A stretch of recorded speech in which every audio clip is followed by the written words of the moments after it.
Well, I'm pleased to have with me today Darlene Akers, who's president of Akers Business Solutions, which is really one of the leading companies that service the education market. So thanks for being with us. I appreciate you being here. You also serve on EdSpace's executive committee. And, today there's just a lot of turmoil going on in education with the pandemic and transitioning. So because of your leadership in education, I would just like to kind of ask you the broad question of what do you see happening in education today? Well, Dennis, as we know, in 2020, the world entered into uncharted waters with the worldwide pandemic. Now, administrators, teachers, parents, and students are all preparing their return to school strategies. We're all struggling with unprecedented challenges. As some schools reopen in-person learning, schools are facing a much different back to school list with safety as front of mind. As manufacturers reps, we work with the leading manufacturers and designers in the education space. These manufacturers are privy to space designs and tools, but this year our manufacturers had to reinvent themselves with safety and social distancing in mind. You certainly being on the executive committee understand the value of EdSpaces and EdMarket. What would you share with new attendees who are hearing about this for the first time? What would you say to them as the value of contributing and being part of EdSpaces? Sure. The education market, or EdMarket, is the leading organization for educational product marketplace. It includes most of the most successful businesses in the education industry. Education market encompasses companies of all sizes and produces and delivers every type of product you can find in the education market. If you are in the educational vertical market, then you need to be at EdSpaces. This is where architects, designers, dealers, distributors, manufacturers, and schools all gather to see the latest trends and designs in education. You can learn from some of the top designers in the industry and preview the new trends in education furniture and technologies. EdSpaces is about creating the best learning environments, connecting all key players in education to make a difference in the student's outcome. If you're a professional in the education market, then you have to be at EdSpaces. That's the place for you. Wow. Well, thank you for serving on the executive committee. I know it's grown immensely over the years, and it's really a key time in education because the learning environments are changing, hands-on learning, applied new ways of applying technology. Furniture has reshaped the learning environment in many different ways. So I'd like to focus one last question about the upcoming conference, then we might move on and talk about the market in general. Sure. This is really a challenging year for everybody, but certainly EdSpaces because of the pandemic.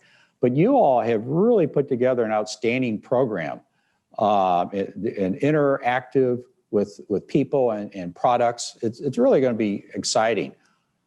As an overview, what do you think are some of the takeaways that people should come from this year's conference that they can apply immediately? Absolutely. We are very excited about the digital experience. And as we all know, over the last year, we've learned to adapt to changes, even though we will not have a chance for social gathering, which was one of my favorites of EdSpaces. We're all thinking of creative ways to show our customers the latest designs. We're all excited about the digital experience, and now our manufacturers can take customers and guests to their places that they've never seen before, behind the scenes of their showrooms or their factory tours, meet the staff. The space is limitless. I think that they'll come away with a more focused view of our latest trends in education, with more of Uh-huh. a one-on-one experience with no interruptions. Our customers are family, and having a digital experience will keep everyone safe and healthy. Well, it's interesting. You would say everyone's family. After you've attended several conferences, you really do get a sense that people are there to not compete, but to really share knowledge and ideas. And it's really just an outstanding environment you all have created. So thanks for doing that. Thank Well, you. let's move past the conference and the new attendees and talk about what's happening in education today. You know, our students need to learn really critical new skills to compete in an innovative, driven economy. And, you know, the old skills won't get it. You know, the middle class as it exists now won't be the middle class in the future. It just won't rise with the rise of technology unless you have those skills. You got to have those skills. So how has the design of learning spaces changed these last few years to really be a catalyst for transformation in education? I know you're dealing on a vertical market. You see it all from top to bottom. You deal with a lot of furniture distributors, architects, school districts. So how has the design of learning spaces changed in the past few years? So to design a good learning experience, it takes both technology as well as design skills. We take the overall objective look with the students in mind. Students typically like to move, and it's hard for all of us to really sit in one place. I'm the worst at sitting in one place. As a sales rep, I always want to have to move. We can't expect our children to not move. So mobility, we introduced many, many years ago, and that has continued to be a driving force in the design of any type of new products. Having a mobile workstation or mobile lab, whatever we design, we basically have mobility in mind for the future of the classroom. Mm-hmm. So you're really empowering the student and the teacher to kind of redesign their room as they need it. And quite different from the past, isn't it? Oh my gosh, quite yeah. different. That's for sure.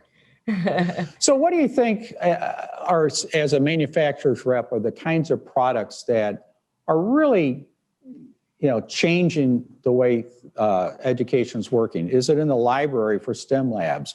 Is it in art? Where is it? Or is it all throughout the school? It's throughout the school. We're keeping the students in mind and having the All Kinds of Minds program in mind.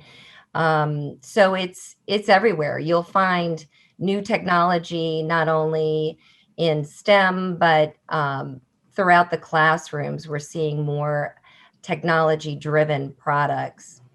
And these days, as an industry, we really have to have a responsibility to bring products to the market to support the health and well-being of these students and schools in mind. Some of our manufacturers have a strategy of that they're bringing to the schools, such as when students return to school and go back to school, it's going to be a new normal. They're going to see technology in daily health checks.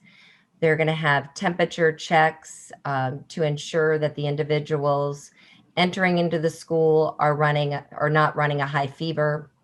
Gresco introduced a new touch-free infrared Tahari temperature sensor that allows the students to know if they have a temperature within a second.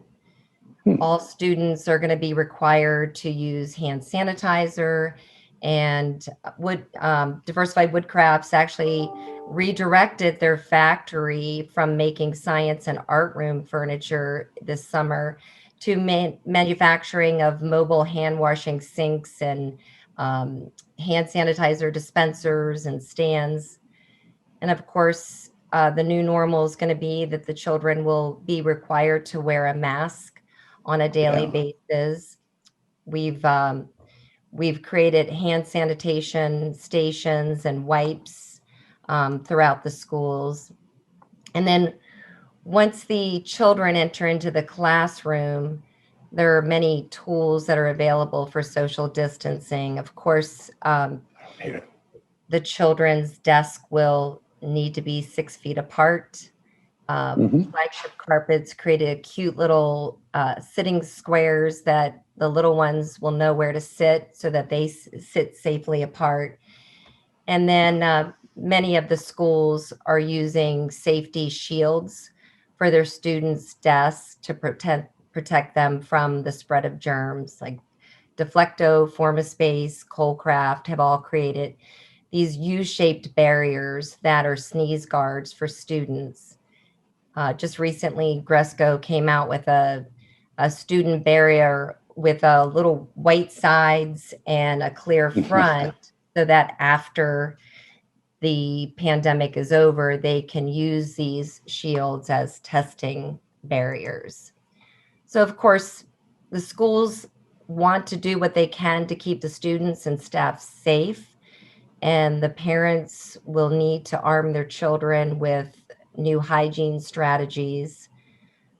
What we all have gone through over the last year, no one is going to be more excited to go back to school than our children.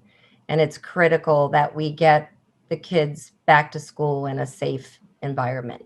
Earlier about, the kinds of spaces that are being designed. But when I look at work environments that are at SpaceX, Facebook, and Google, and then also some startup companies that, might have 3 people, might have 7 people in them.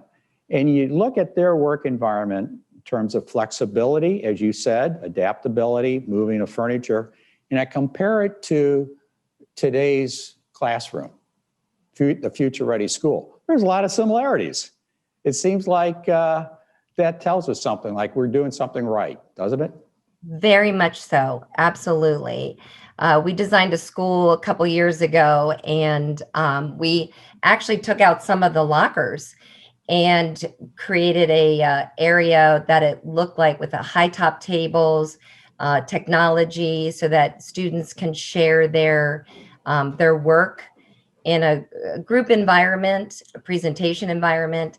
And really that was their favorite part of the school, was the fact that we could have a more open environment with technology driven. And it was just so different than the way that they typically were learning in a classroom. And it got them out of the classrooms too. You remind me, there's a university I'm familiar with that about 3 years ago designed an innovation center.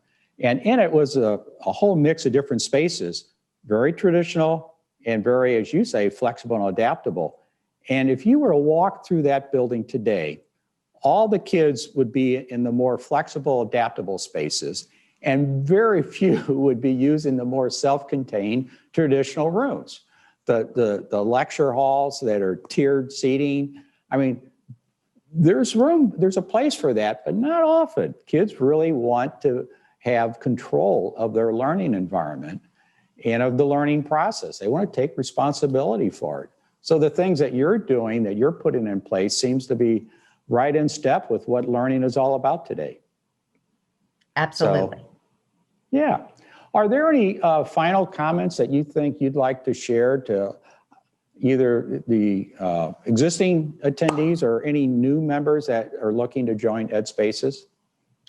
Well, we'd love to have everybody join us this year at the virtual experience. I think that The nice thing is that they can sit in their home offices or their offices and Yeah. actually enjoy that experience. And they're going to see a lot this year. Like I said, that we couldn't, share with our existing customers. So this year we're able to share so many behind the scenes experiences. So make sure you all come to Ed Spaces because you're really going to enjoy it. Yeah. Well, I encourage anyone who's listening to this interview to reach out and contact Darlene. We had a chat prior to this, and there's just so much wealth of information and expertise that she has that if you're looking for some guidance, some insights, please reach out and talk to Darlene. Thank you for being with us this morning. And I just want to say, I'm Dennis Young, founder of issuesineducation.net. That is the leading forum for interviewing thought leaders who are transforming education today. So thank you. Thank you, Dennis.